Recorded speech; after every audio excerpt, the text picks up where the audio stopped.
Alright, welcome to Ethan's Garage. I'm just going to be doing a quick little video here, quick little overview basically of my most worn watches over the past year. Common theme here, metal bracelets and durability. But despite that, let's start with the one that does not have a metal bracelet. This is a very fun little watch. This is my SNK 807 Seiko, one of the Seiko 5 line, and it's just awesome. It's a great little watch. It's definitely not the perfect watch for every scenario, but it doesn't need to be. This has, for a long time, been one of the most affordable automatic watches you can get.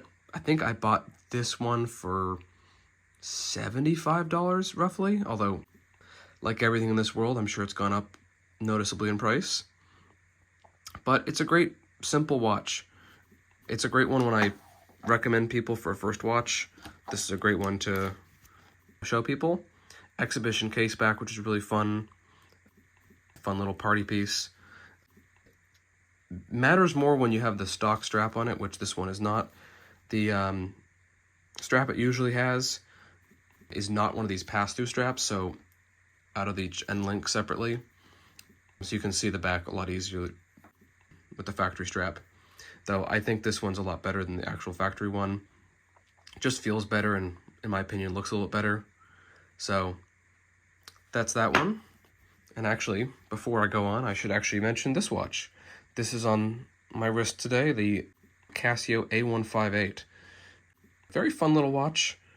Would actually be part of this lineup, except for the fact that I forgot where it was for 2 years until a couple days ago.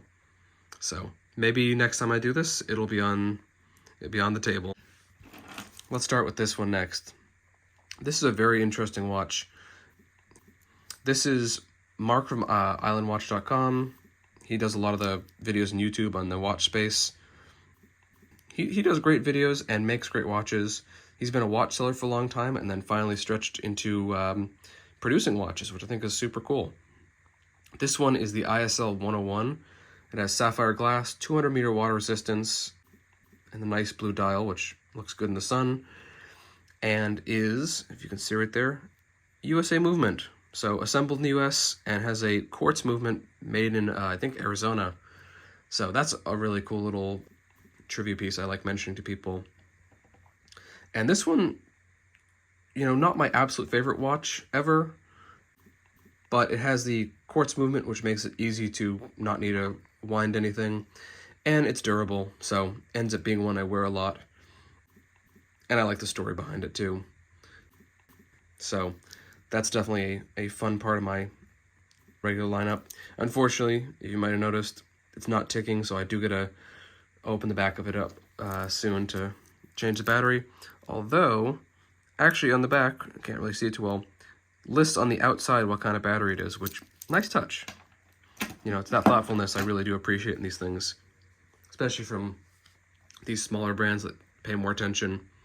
Speaking of smaller brands, we got the Traska Seafarer. I've had this thing for, I think, 1.5 to 2 years now, and I just adore it. It was a watch I just absolutely obsessed over when I initially got it, and hasn't really changed since then.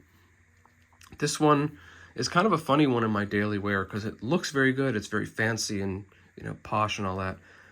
But funny enough, I actually wear this a lot when I actually maintain my car or do a lot of rougher things, which seems counterintuitive, except the fact that it has this scratch-proof coating. You can see there, this is a watch I've worn excessively in very harsh environments. I'll leave it at that. And it's totally fine. And that's because I think there's some kind of sapphire or ceramic coating on the metal, which is really cool and interesting that a micro brand was pretty much the first ones to do it. I'm sure someone in the comments will correct me and mention someone else who's done it before Traska, but your standard Rolex doesn't do that. And it's just a great watch. It looks fantastic. The two crowns is really cool. All the details on it is always fun to show people. And just a great part of a daily wear. And then, last but not least, although I do actually have one more to show you, this is my Tissot PRX. A definite favorite watch of mine. Incredibly beautiful looking watch. This one is the quartz one, hence the no waffle dial. And you can actually, if you look close, see that ticking? The way it ticks kind of funny. That is a low battery warning, which actually the Islander did too. A lot of these nicer quartz movements do that, so another battery to change. But that one's lasted me years, so I can't really complain. Also, pretty durable, 100-meter water resistant. If you look closely, there's definitely some scratches, although you really only notice them if you're really close up to it. But this is kind of my go-to beater watch. I just love the way it looks. It's incredibly versatile. Also, like, the way it catches the light is very unique. The way this bracelet works is just incredible. So, stunning watch. And I'm a big Audemars Piguet Royal Oak fan, but I don't have $30,000 to $150,000 to go drop on one. So, dropped a couple $100, got the quartz version of the PRX, which does a lot of the same thing for a fraction of the money. And I'm actually looking at probably getting an automatic version of that too at some point. But that's kind of the main lineup. But before we finish, we got one more. Push these out of the way. This one. This is kind of a funny one. I actually don't wear this one too often. However, I wear this a lot when I travel, and I travel a pretty reasonable to excessive amount, depending on who you're talking to. And this is a perfect watch for that. Super legible, titanium case. I don't know if it's actually sapphire glass or not, but it's held up pretty well so far. And 100-meter water resistance. And it doesn't cost much, which is awesome. So I can wear this and travel all around the world, and if it gets lost or stolen, I'd be a little peeved, but it's not going to break the bank. It's not going to be the end of the world. I can always get another one. And it came with a black nylon strap from factory, which was fine, but wasn't very good quality. So switched to this really nice gray NATO strap, which looks fantastic on it. But this is for parts of the year when I'm out and about traveling around the world, the only watch I wear, because the only one I have with me. And a bit safer than wearing something flashy. But anyways, that's the lineup.